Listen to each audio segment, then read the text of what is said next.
నమస్కారం. కంబరామాయణం. ఎందుకో తెలియదు, ఆయనకు రాముడంటే ప్రేమ, రాముడంటే భక్తి.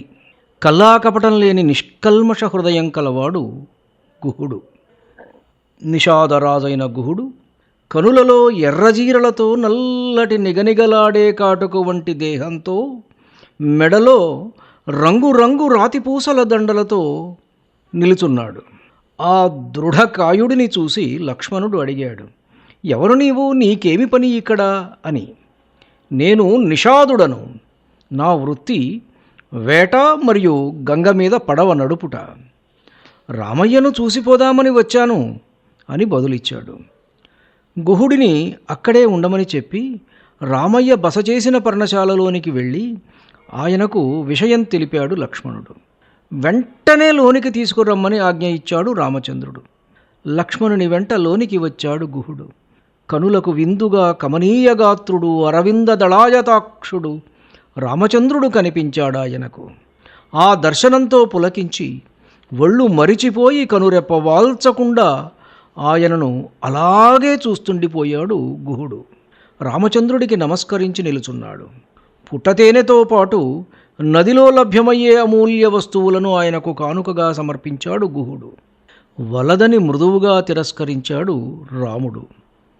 అమృత హృదయుడవు నీవు కురిపిస్తున్న ప్రేమామృతమే నాకు కానుక. నేను ఇప్పుడు దీక్షను స్వీకరించాను, కావున ఏ కానుకలు స్వీకరించను అని పలికాడు రామచంద్రుడు. స్వామి, నీ దీక్షకు కారణము ఏమి? ఎందుకు అడవి బాట పట్టావు అని వేదన ధ్వనించే గొంతుతో ప్రశ్నించాడు నిషాదరాజు. తండ్రి ఆజ్ఞను వివరించి చెప్పాడు శ్రీరాముడు. రామయ్య, నీ తండ్రి కీర్తి ఉత్తుంగ హిమశృంగము వంటిది. అటువంటి కీర్తి నేడు నిన్ను ఇట్లా ఆదేశించడం వలన ఒక జలతరంగము వలె, ఒక అలవలే విరిగి పడిపోయినది. గుహుని మాటలకు చిరునవ్వు నవ్విన రాముడు, మేము ఈ రాత్రికి ఇచటనే ఉంటాము. రేపు ఉదయం నది దాటవలసి ఉన్నది. అందుకు నీ సహాయం కావాలి. కావున నేడు నీవు ఇంటికి పోయి రేపు ఉదయం రా అని గుహునితో చెప్పాడు. నిన్ను విడిచి ఉండలేనయ్యా రామయ్య. ఈ రేతిరి నీతోనే, నీ బసలోనే నీకు కాపు కాస్తూ ఉంటా సామీ అని వినయంగా బదులిచ్చాడు గుహుడు. కాదనలేకపోయాడు కరుణార్ద్ర హృదయుడు రామచంద్రుడు. కాసేపు కూడా నడుము వాల్చలేదు, కనురెప్పలు మూయలేదు. అన్నా వదినలు విశ్రమించిన పర్ణశాల చుట్టూ రాత్రివేళ అంతా గస్తీ తిరిగాడు లక్ష్మణుడు. ఆయనకు అల్లంత దూరాన గుహుడు కూడా కాపలా కాస్తూ తిరిగాడు. వారిరువురికి కొంచెం దూరంలో గుహుడి సైన్యం భద్రతావలయంగా ఏర్పడి ఉన్నది. ముల్లోకాలను పాలించే ప్రభువుకు మూడంచెల భద్రతా వ్యవస్థ. ప్రాగ్దిశ బంగారు రంగు సంతరించుకుంటుండగా కొలను తామరలు రేకులు రేకులుగా వికసించటం ప్రారంభమయ్యింది. జనన మరణ చక్రంలో పడి తిరగటం ఒక అలవాటుగా మారిన సూర్యుడు తూర్పు గర్భం నుండి అప్పుడే బయటపడుతున్నాడు.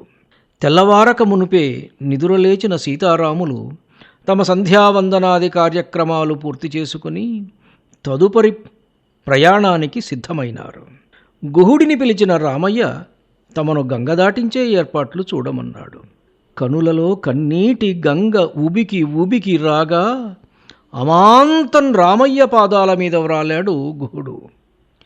రామా, నవనాగరీకపు తళుకు బెళుకులు ఇక్కడ లేవయ్యా. పట్నవాసపు మోసాలు లేవు. వంచన అననేమో నా వారు ఎరుగరు. స్వచ్ఛమైన గంగాజలమంత శుభ్రమైన మనసు కలవారు నా ప్రజలు. నీ ఆజ్ఞలు పాటించడానికి వారు సదా సిద్ధం. నీకోసం ప్రాణాలు అర్పించడానికి వారు ఏమాత్రమూ వెనుకాడరు. మా జీవితాలు నీవయ్యా. రామా, సంకోచించకు, నీవిక్కడే ఉండవయ్యా. మృగయా వినోదానికి అడవి ఉన్నది. ఆడుకోవడానికి గంగ ఒడ్డు మీద ఇసుక తిన్నెలున్నాయి. స్నానమాడడానికి గంగా ప్రవాహమున్నది. ధరించడానికి తోలుబట్టలున్నాయి. భుజించడానికి రుచికరమైన తృణధాన్యాలు పండ్లు ఉన్నాయి. నీవు సేవించడానికి మునులున్నారు, మునివాటికలున్నాయి.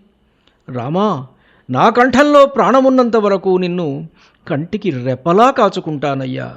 ఇక్కడే నాతో ఉండిపోవయ్యా కోదండరామా. రామా, నీకంటే, నీ సాంగత్యము కంటే నాకు వేరే ఏమీ అక్కరలేదయ్యా.